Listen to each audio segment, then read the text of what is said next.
ഇന്നൊരു ഞായറാഴ്ച വിശേഷമായാലോ?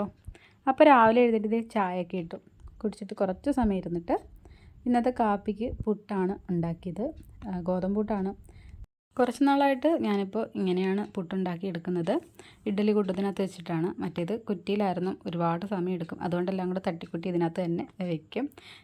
ഇപ്പോൾ പുട്ടിൻ്റെ കൂടെ ഇന്ന് പയറും പപ്പടവുമാണ്. മക്കൾക്ക് കൂടുതലായിട്ടും അരിപ്പുട്ടിനേക്കാളും ഇഷ്ടം ഈ ഗോതമ്പ് പുട്ടാണ്. ഈ ഒരു ദിവസം എല്ലാവരും വീട്ടിലുള്ളത് കൊണ്ട് ഭയങ്കര സന്തോഷമാണ്.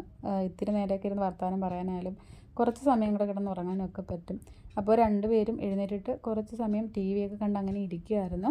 ഇപ്പോഴാണ് ഒരു ആഹാരമൊക്കെ കഴിക്കാൻ തുടങ്ങിയത്. അച്ഛനും ആഹാരമൊക്കെ കഴിച്ചു. അതിനുശേഷം കടയിലേക്ക് പോയിട്ട് കുറച്ച് പച്ചക്കറിയും അതുപോലെ തന്നെ സവാള ഉള്ളിയൊക്കെ തീർന്നിരിക്കുമായിരുന്നു. അതുപോലെ തന്നെ ഇന്ന് ഇച്ചിരി ചിക്കൻ ബിരിയാണി വെക്കാമെന്ന് വിചാരിച്ചു. അപ്പോൾ അരിയും എല്ലാം വാങ്ങിച്ചിട്ട് വന്നിട്ടുണ്ട്. ഇതെന്താ അപ്പോൾ ഇതിൻ്റെ ഇടയ്ക്ക് നിന്ന് വിചാരിക്കേണ്ട, നമ്മൾ ഇതുവരെയും ലോക സിനിമ കണ്ടിട്ടുണ്ടായിരുന്നില്ല. അപ്പോൾ ഇന്നലെ രാത്രിയിലാണ് നമ്മൾ ഈ ഒരു സിനിമ കാണാൻ പോയിട്ടുണ്ടായിരുന്നത്. അപ്പോൾ ലോക കാണാൻ പോകുമ്പോൾ ഒരു വീഡിയോസൊക്കെ എടുക്കണം, അപ്ലോഡ് ചെയ്യണമെന്നൊക്കെ വിചാരിച്ചതായിരുന്നു. പക്ഷേ ഇന്നലെ പോയിട്ട് വന്നപ്പോൾ ഒരുപാട് ലേറ്റായി. അതുകൊണ്ട് വീഡിയോസൊന്നും അപ്ലോഡ് ചെയ്യാൻ പറ്റിയില്ല. അതുകൊണ്ടാണ് ഇതിൽ ഞാൻ ഉൾപ്പെടുത്തിയത്. ഇനിയിപ്പോൾ ബിരിയാണി റെഡിയാക്കാനുള്ള തത്രപ്പാടിലാണ്. ചിക്കനൊക്കെ വാങ്ങിച്ചുകൊണ്ട് വന്നിട്ടുണ്ട്. അതൊക്കെ കഴുകി വൃത്തിയാക്കി അതിൻ്റെ പരിപാടിയിലാണ്. ഉള്ളി ഞാൻ കുറച്ച് റെഡിയാക്കി വെച്ചിട്ടുണ്ടായിരുന്നു. അപ്പോൾ കെട്ടിയാൻ വന്നപ്പോഴത്തേക്ക് അതൊക്കെ ദേ അരിഞ്ഞ് റെഡിയാക്കുന്നുണ്ട്. പിന്നെ ബാക്കിയുള്ള കാര്യങ്ങളെല്ലാം ഇറച്ചിക്കകത്ത് ചേർത്തിട്ട് പിന്നെ അരിയും കുതിർക്കാൻ ഇട്ടിട്ടുണ്ടായിരുന്നു. കൊണ്ടുവന്ന പാടെ തന്നെ അരി വെള്ളത്തിലേക്ക് ഇട്ടിട്ട് ബസുമതി റൈസാണ് നമ്മൾ ചിക്കൻ ബിരിയാണി വയ്ക്കാനായിട്ട് എടുത്തിട്ടുള്ളത്. ഫസ്റ്റ് തന്നെ കാഷ്നട്ടും അതുപോലെ മുന്തിരി ഞാൻ വറുത്ത് മാറ്റി വെച്ചിട്ട് അതിലേക്ക് സവാള കൂടി വറുക്കാനായിട്ട് ഞാൻ ഇട്ട് കൊടുത്തിട്ടുണ്ടായിരുന്നു. അപ്പോൾ കെട്ടിയാൻ ഭയങ്കര പണിയിലായിരുന്നു. വീട്ടിൽ ഇരിക്കുന്ന ദിവസമൊക്കെ ആൾ എന്നെ എല്ലാ ജോലിയിലും സഹായിച്ച് തരാറുണ്ട്. അപ്പം ചിക്കനും കൂടെ റെഡിയാക്കി എടുക്കണം. ചോറ് റെഡി ആയിട്ടുണ്ടായിരുന്നു. ഞാൻ 1 ഗ്ലാസ് അരിക്ക് 2 ഗ്ലാസ് വെള്ളം എന്ന രീതിയിലാണ് പിന്നെ ആദ്യമേ അരി വേവിച്ചുകൊണ്ടിരുന്നത്. ഇപ്പം ആ രീതിയിലല്ല ഞാൻ ചെയ്യാറുള്ളത്. അരി ഊറ്റിയെടുക്കുകയാണ് പതിവ്.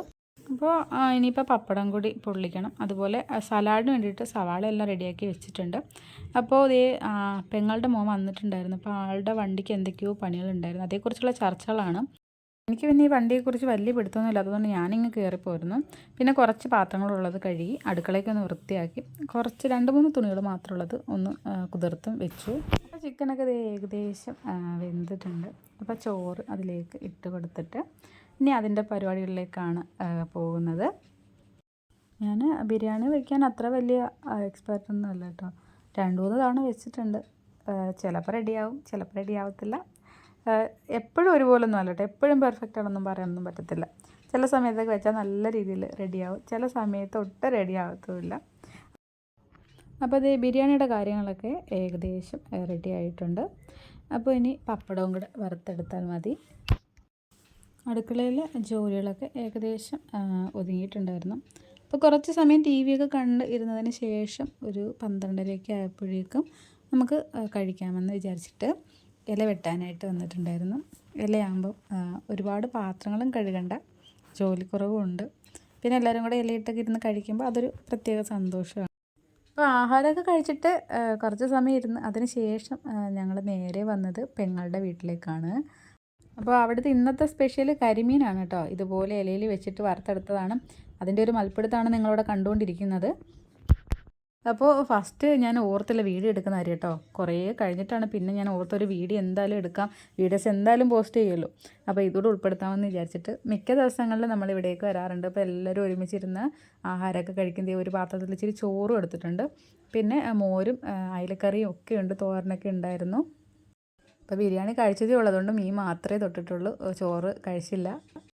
ഇതൊക്കെയല്ലേ നമ്മുടെ ജീവിതത്തിലെ കൊച്ചു കൊച്ചു സന്തോഷങ്ങളൊക്കെ. എന്നൊന്നിങ്ങനെ ഒരുമിച്ച് കൂടുന്നതോ ഒരുമിച്ചിരിക്കുന്നതോ വർത്തമാനം പറയുന്നതോ ഒന്നുമില്ല, വല്ലപ്പോഴും ഒക്കെയാണുള്ളത്.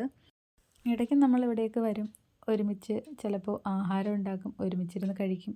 കുറേ സമയം വർത്തമാനമൊക്കെ പറഞ്ഞിരുന്നിട്ടൊക്കെയാണ് വീട്ടിലേക്ക് പോകാറുള്ളത്. അപ്പോൾ ഒരു വീഡിയോയിൽ വിശേഷങ്ങളൊന്നും തീരുന്നില്ല. അപ്പോൾ ഇന്നത്തെ ദിവസം ഇങ്ങനെയൊക്കെയായിരുന്നു. ഈ ഒരു ഞായറാഴ്ച ദിവസം ഇങ്ങനെയൊക്കെയാണ്. അപ്പോൾ നിങ്ങളുടെ ഞായറാഴ്ച ദിവസമൊക്കെ എങ്ങനെയായിരുന്നു എന്നൊക്കെ കമൻറ്റ് ചെയ്യണേ. അതുപോലെ ഈ ഒരു വീഡിയോ ഇഷ്ടപ്പെട്ടാൽ സപ്പോർട്ട് ചെയ്യുന്ന പ്രതീക്ഷയിൽ അടുത്ത ദിവസം മറ്റൊരു വീഡിയോയുമായിട്ട് വീണ്ടും കാണാം.